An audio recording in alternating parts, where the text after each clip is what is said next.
در یه روز زمستانی اما آفتابی من و دوستم تصمیم گرفتیم در مچکن بزرگ پدیده کیش غواصی و اسنورکلینگ کنیم. به محض ورود به آب با دیدن مرجان‌های انبوهی که روی تخت سنگ‌ها بودن غافلگیر شدیم، چرا که رشد مرجان‌ها روی سنگ‌های مچکن چیزی نیست که همیشه اتفاق بیفته. متاسفانه لابلای مرجان‌ها پر بوده از تورهای صیادی و لوازم ماهیگیری. من و دوستم تصمیم گرفتیم تا حد امکان اونجا رو پاکسازی کنیم و اون تورها رو به خارج منتقل کنیم. گونی‌هایی هم در بستر دریا در لابلای ماسه ها بود که اونا رو هم تا جایی که به چشم می‌خورد به خارج از آب منتقل کردیم.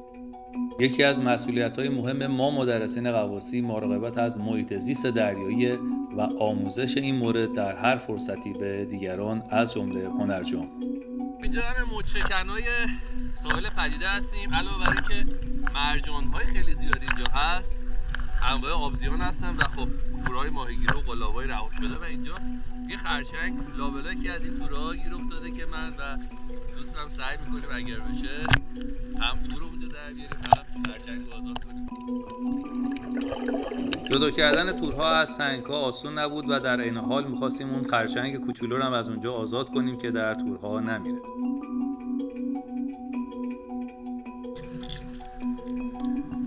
در طول کار ماهیگیرا هم سر رسیدن و لوازم ماهیگیری که در تورها گیر کرده بودن و بهشون دادیم.